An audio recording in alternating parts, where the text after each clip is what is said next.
Hey, back. So I wanted to talk a little bit more about another subject. I'm gonna go on different subjects. I'm not gonna talk about the same thing over and over because that's boring. Nobody wants to hear the same thing being told to them. That's just ridiculous. And lucky for me, I've been writing down a lot of stuff and actually doing this the right way and making the script sort of about like kind of hard to see this, but like questions that friends have asked me, and I just felt like I needed to really really look into it and find some kind of an answer for it, even if I don't entirely I can entirely answer it myself, but I can try to answer as much as I can. And yeah, so let's kind of start with, I guess, the first topic. So, a friend of mine asked me, if God didn't want to harm humanity, then why would He allow people to be dragged down to hell where Satan is? Why would He allow this to happen? So, I guess I can just start by saying God did not want this. He didn't want that. He still doesn't want that. So, just being clear that He's not just a jerk trying to, show His authority or anything. That's not what He's about. Okay, so just want to make that very, very, very clear. But the answer that I got from this, and again, I asked God, help me to explain this in the best way I can, even though I don't understand it fully myself.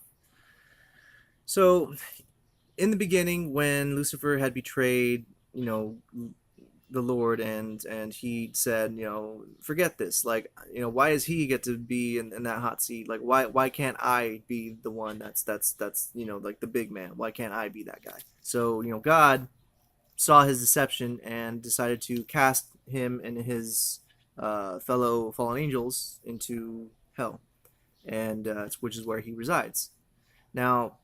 He also, when he made the earth, he cast the devil into hell, but the devil also reigns over the earth too. So his demons run rampant everywhere, all the time, 24/7, every single second. There's just constantly. You just wouldn't believe how many demons are just flying past you at every second of every hour of every day in every location of the world. It's crazy. It is just straight crazy. But let me finish this. Let me finish this question though. So he created hell specifically for Satan and his fallen angels. The reason that humanity is being dragged down to this is because his fallen angels are trying their absolute best to cause humanity to sin, so that their souls are impure. Because see, sin is really where this lies.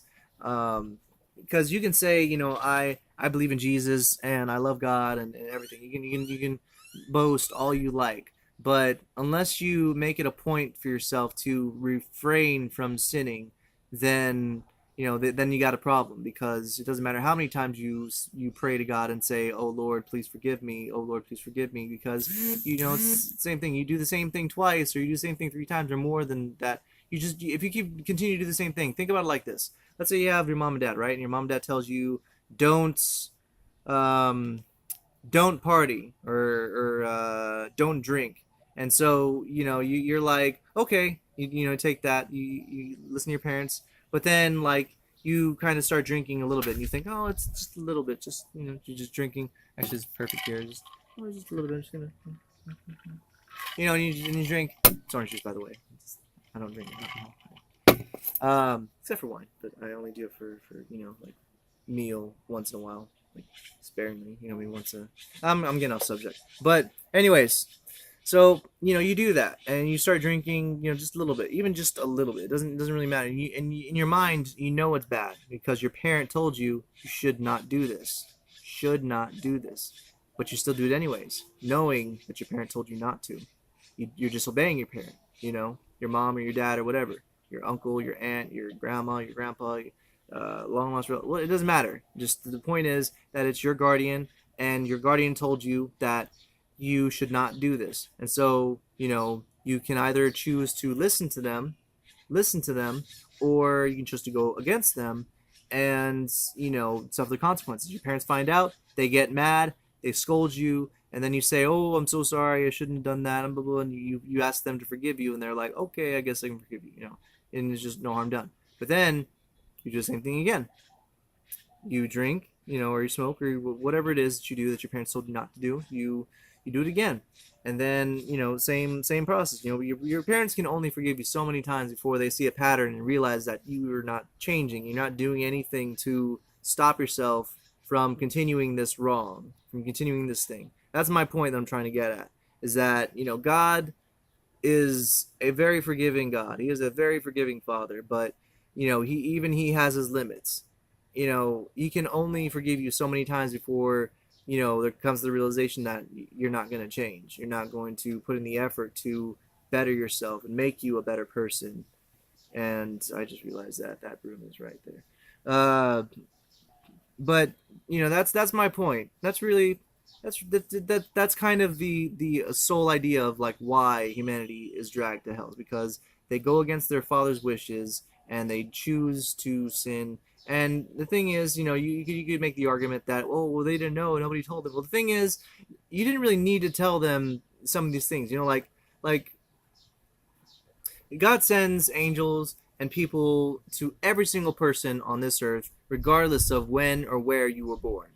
And this includes even before Christ, even before Moses, all throughout the ages. You want to make the claim or the argument that like, oh, well, if you say that for this, for me to be saved, I have to believe in Jesus. Well, what about the people who weren't born after Jesus? This is what about the people before them? Well, don't worry about them. Okay, they have their own rules that they followed. They have their own lifestyle that they were granted, and God told them, you live by this way and you will be saved. And they lived by God's word, and God did tell them there will be a Messiah that comes.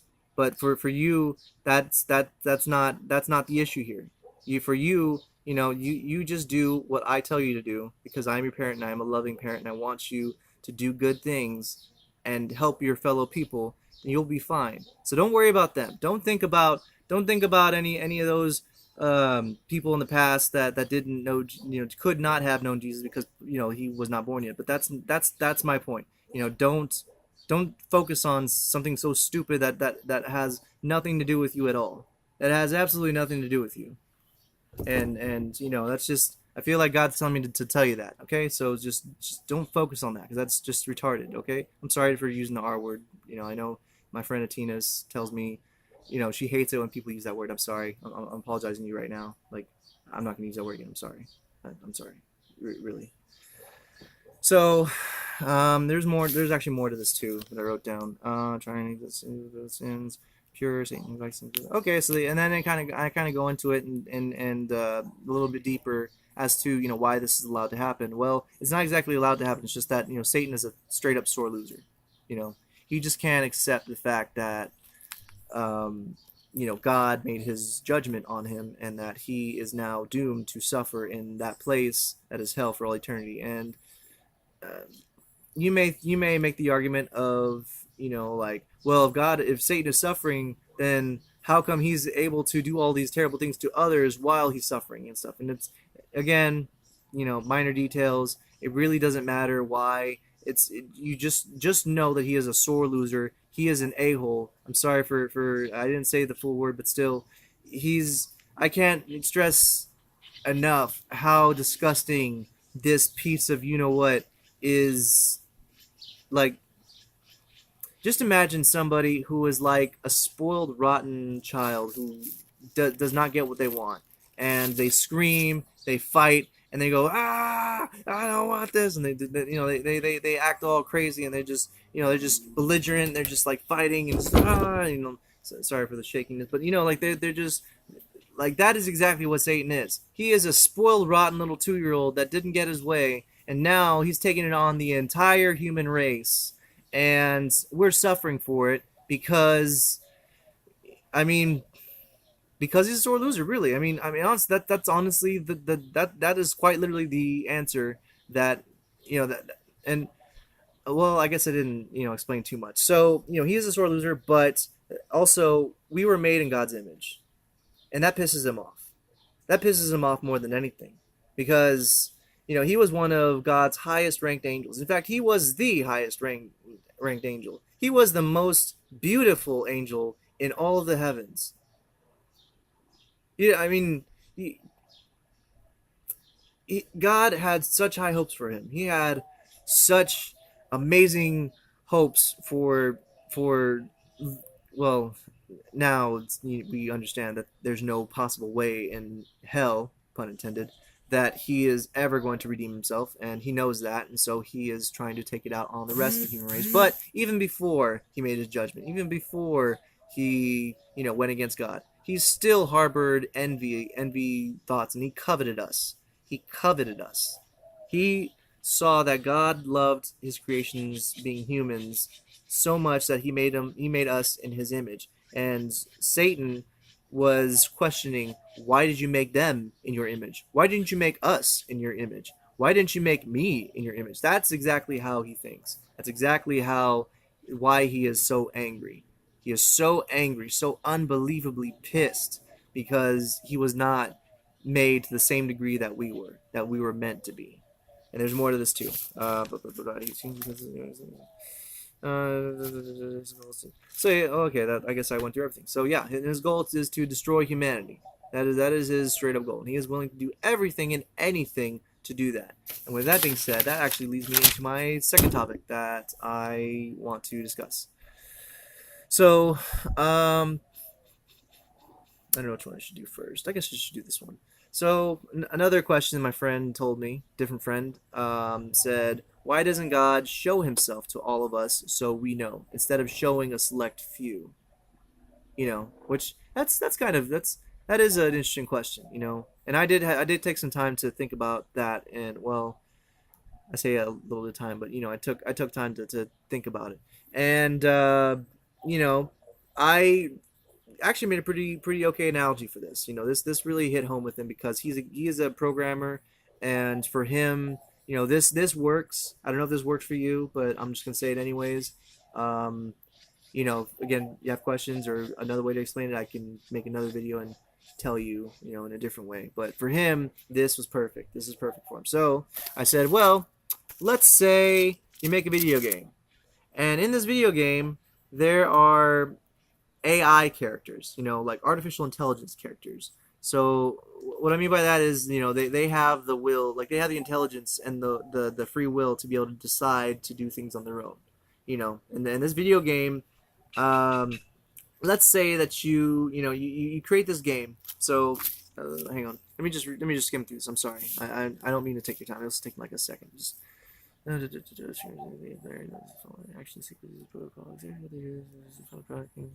okay, got it. All right, so um, now let's say you make this video game, right?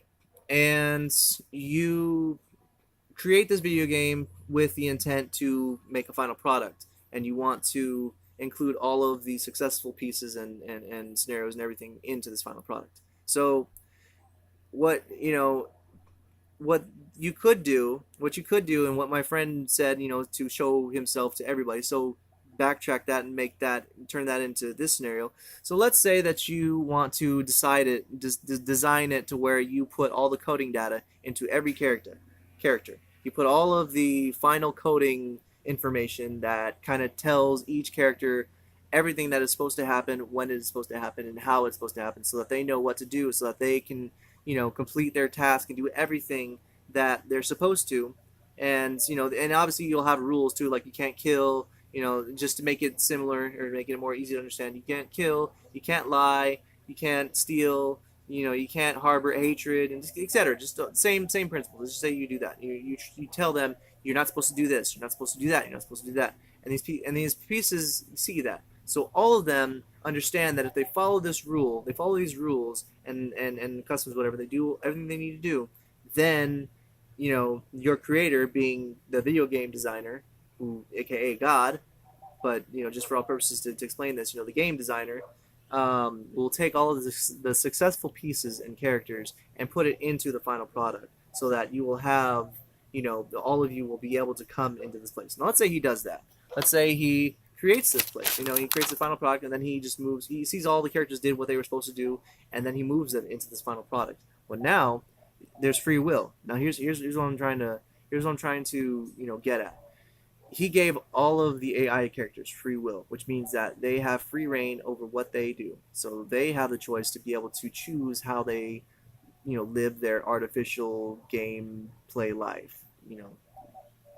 Again, it's an analogy. And so once they get into the final game, they come into the understanding that they've done everything that the designer told them to do, and so they now believe that they can do anything that they want without any consequence because they feel like they're at the end game. They have successfully come into, you know, nirvana in a sense. That's probably a bad way to put it because nirvana is obviously not the same thing as heaven, but just to put it in a way for you to understand it. They feel like they've come to the final game, the final stage, and they can do whatever they want. And then you start seeing, immediately you start seeing characters start killing each other. Some of the people stealing, some lying, some harboring hatred, and all kinds of things that are going on in this place. And your final game was not meant to have all of this stuff going on. And you're like, whoa, whoa, whoa, whoa, whoa, whoa, whoa, whoa, whoa, whoa, whoa. What in the heck are you guys doing? I told you, follow these rules and you'll be fine. And obviously, these people these characters aren't listening to you because they assume that you have accepted them into this final game unconditionally without any repercussions. So they think that they are able to do whatever they want. And you get where I'm going with this. So now the creator, being aka God, has to look at the game design again and say, you know what, I got to start from scratch. I'm gonna do the same exact thing I did with the first one.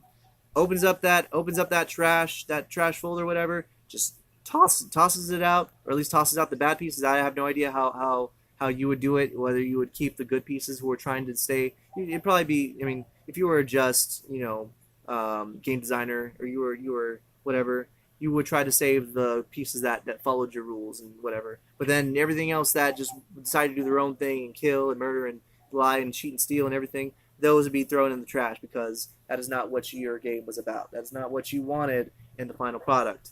And then you have to start all over again and create this new prototype, translating that into a new world, and then you will have to start again with the first generations of this AI system being humans, and then have to go through the whole process in history all over again. And you, as a game designer, don't want to see that because that means you're going to have to watch game pieces stumble, fall, die in pain. You'll have to see more. You'll have to see more of your creations suffer if they don't do what they're supposed to do, and you just don't want that. You're not here to try to create and destroy, create, destroy. And that's just not what that's not what God wants. He doesn't want to do the same thing over and over again, and that's why. Now going back to the real world topics, God. That is why God is a just God, but He is also a more intelligent God than you can ever imagine. First time around, this is the first and only time around that He's done this. He has never created a world and gone through the motions and done things a different way. This is the first and only time that He has and will do this. And He wants us to walk with Him. He wants us to come to peace. He wants us to walk with Him in paradise. The only thing is, we have to put in the work ourselves and deny our worldly desires, because that is what ties us to Satan's demons. That is what ties us to their will, because they're expecting us to be stupid.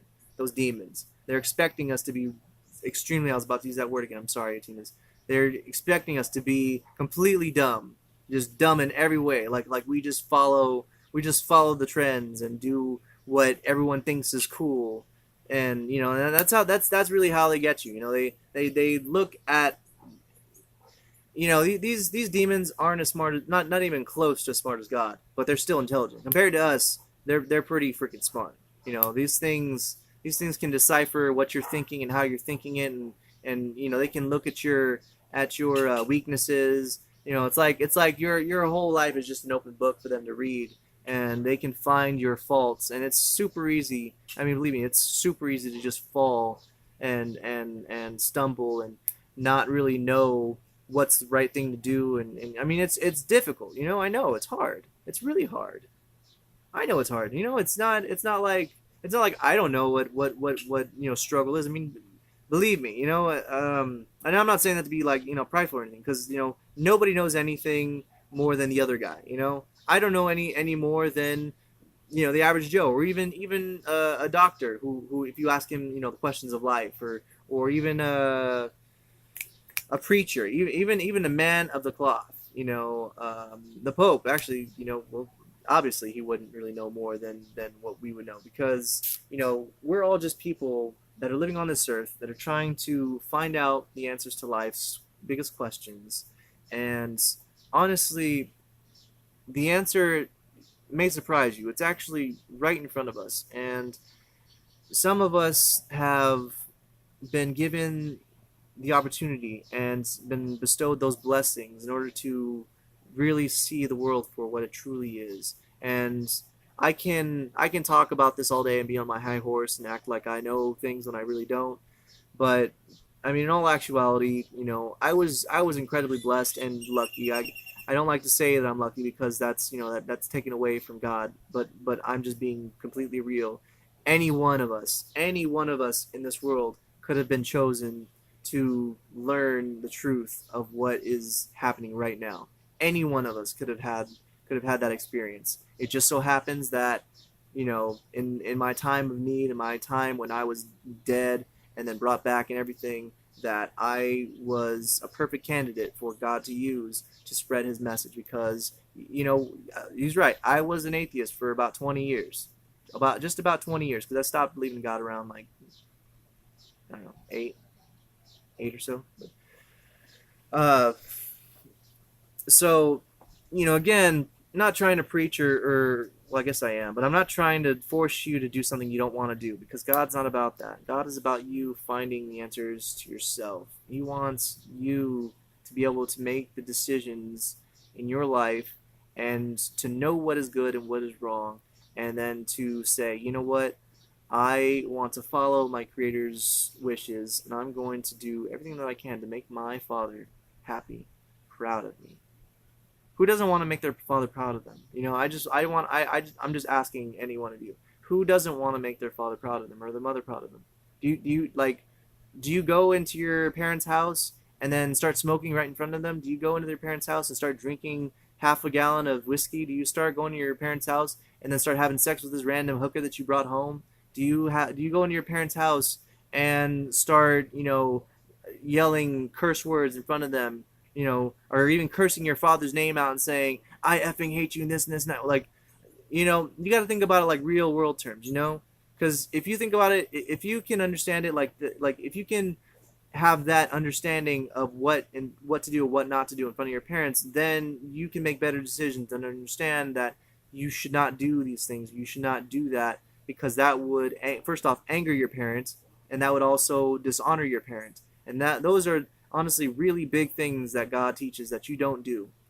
Never ever dishonor your parent under no circumstances, even if they are pretty, they're maybe caught up in their own thing, and believe me, I know what I'm talking about. I'm not just saying that because from a spoiled little kid's perspective, not knowing what trouble is.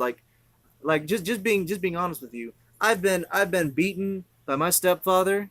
I've been left outside in 105-degree weather, where me and my sisters used to turn on the water, and it used to be blazing hot as shit and pardon my language. But we try to drink the water on the side of the house. Jimmy would come, march his ass outside, and start beating the living daylights out of me.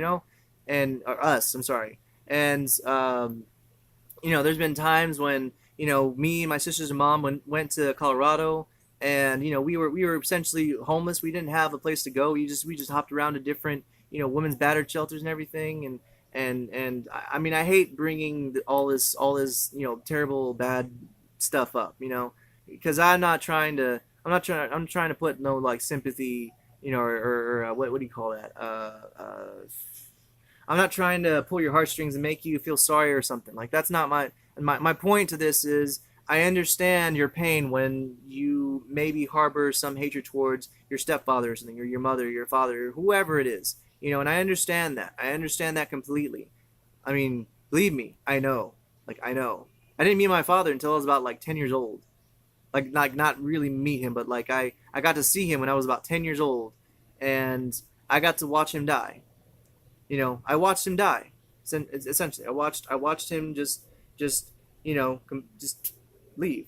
I didn't know him, and I used to cry about that a lot. I used to really think about it, and I used to be mad that nobody would tell me that he was there, and then I didn't understand a lot of situations that went around, and maybe this isn't your story. Maybe this isn't how you were raised. You probably had something much worse. I don't know. Maybe your parents probably beat you and forced you in underwater and stuff and did all kinds of things. But that's not my place to judge or even know. So you don't need to tell anybody that. That's between you, your parent, and God. And no matter what anybody does to you, nothing, nothing is worth harboring sin. Absolutely nothing. Because you want to know why? If you harbor that hatred and you keep that inside of you, you're going to pay for it. See, God is a very just God, and He forgives us. He forgives us for everything that we do, as long as we ask for forgiveness and we promise not to do that again. Or we may slip up sometimes, and that's fine, just so long as you're not continuing to do the same thing over and over and over again. But God is a just God, and He understands if you slip and fall sometimes. But at the end of the day, you still acknowledge that He is your Father and that you only want to make Him proud. And um, as long as you throw away that hatred, you toss it away. You kind of distance yourself from hatred and other sins that may harbor in your soul. Then you'll be okay. You'll be fine. Okay. Your Father will love you all the same, just so long as you can let things go. And that is the end of this video. That is really all I wanted to talk about for these topics. So, yeah, thank you. And I'm not going to say some corny crap like subscribe or anything, because I don't care about that. Just share what you see here, and that'll be enough for me. So, thank you.